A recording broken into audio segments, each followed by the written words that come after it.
Hi guys, today I've got a how-to video for you. We've got a 7.62 by 3.9 Saiga bone stock, and we've got one of your relatively cheap battle rails.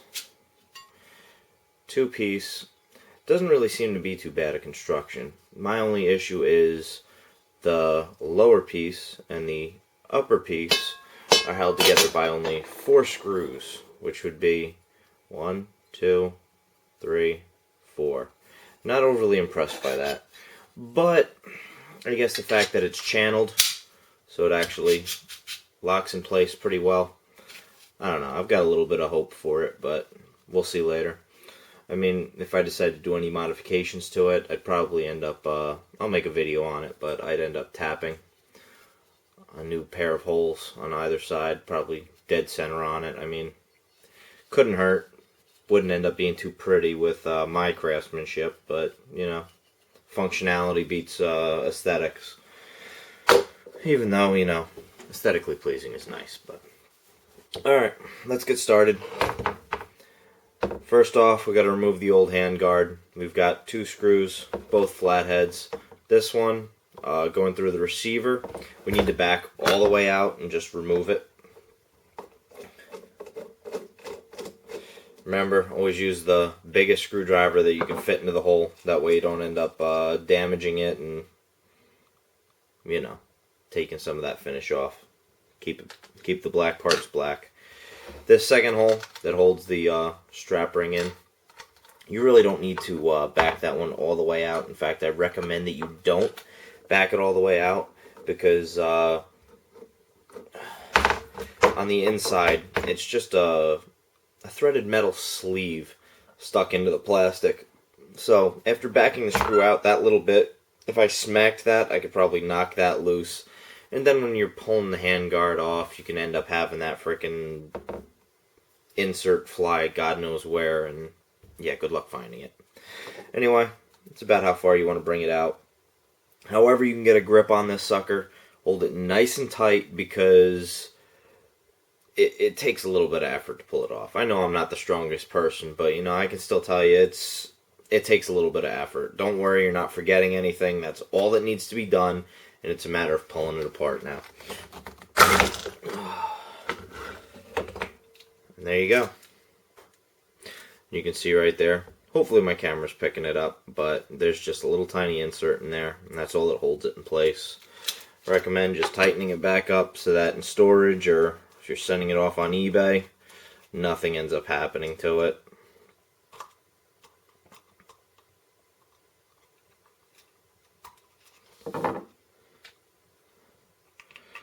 Take that the large-headed one. Put that back in here, because neither of which are usable when you're installing the battle rail. You don't want to lose nothing. Alright, now we've got our 2 pieces of our battle rail. The best way I'd say to line it up to keep it flush with the receiver is, you can see right here, this piece sticks out a little bit further than the rest. So I lay this piece right here flat onto the flat part of the receiver. Just let it rest down and push it down with your thumb. Keep it nice and firm. Push it inward so it's still flush with the receiver. And you're nice and straight. There's no aligning. There's nothing, basically. The receiver is your guide and it holds it in place. A lot simpler than putting the scout rail that I put on my Mini 30 in place, which you actually have to straighten it out like you're putting a scope on. Now, the channels make this nice and easy. Make sure to hold the bottom part of the battle rail in place so that you don't end up knocking it out of whack as you slide this on. And voila, it's in place. Oh, no, it's not.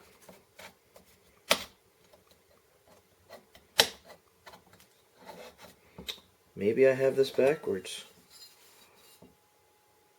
Yes, I did. Alright. Well, so you guys don't make the mistake I just did. There's an extra lip right here. Whoa, sorry. there's an extra lip on one end that's not on the other. The piece with the lip on it goes towards the barrel end of the gun, because you can see here where the barrel actually thins out, making it impossible to get it on the other way. Alright, now personally I recommend you Loctite your 4 screws. I've already put a drop on each one of these and they're ready to go.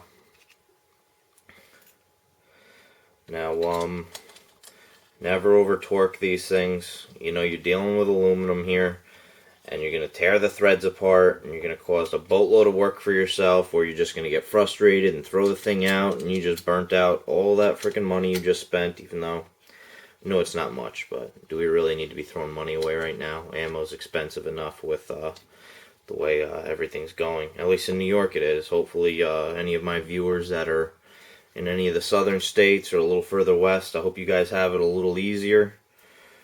I hope you guys have some room, because the way things are going, I'm about ready to head out there myself. But anyway, nice simple install. I'm very happy with the sheer simplicity of it. I mean, what else is there to hope for? As long as it's reliable, as long as this thing holds in place, I'll find out under later testing. Of course, it won't be me doing the testing. You're going to probably see my girlfriend, Becca, in some more of my upcoming videos. She's going to be taking some more shots for the Tannerite. And this right here is her gun, so there's going to be a lot of play with this in the near future.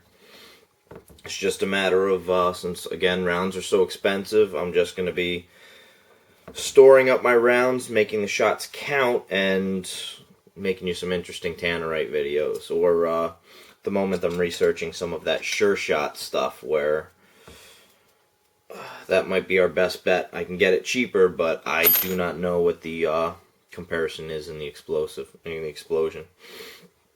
So, there we go. That is our installed battle rail. Relatively attractive looking, I'd say. Feels relatively good. Doesn't add too much weight.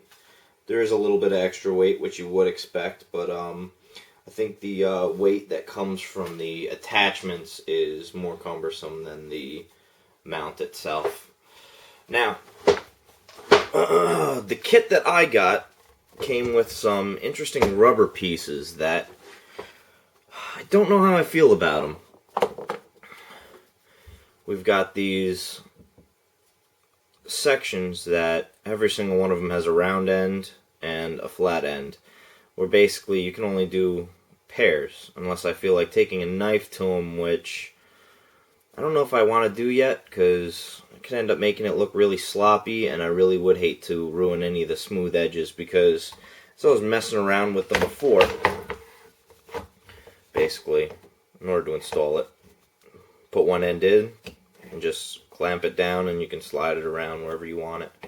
But as I was saying, when I was messing around with them before, they actually are relatively comfortable, but like I said, they don't butt up nicely, which kind of bothers me.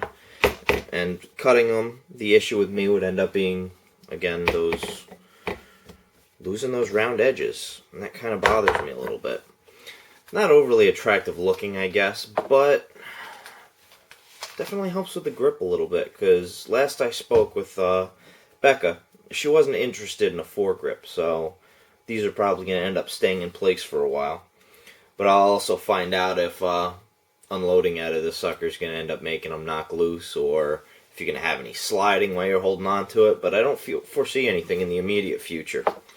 I guess that's it for this. Again, I mentioned in the previous video I'll be doing a Garand rebuild, which will be relatively simple. I just got my op rod in the mail. I also just received the AK-47 mag kit for the 7.62x39, which I'm looking forward to. The only issue is I need to build myself a jig so that I drill the hole nice and straight. I don't want to just show you guys, well, this is how you put a plate in place and then stick the welder to it, because either you don't have access to a welder or you want it removable. It's totally up to you. But I'm going to actually do it using the screw method with the tap and die set, and you guys can tell me what you think about it. It seems relatively simple, and I'm definitely looking forward to it. But, yeah, I guess that's all I have to say this time around.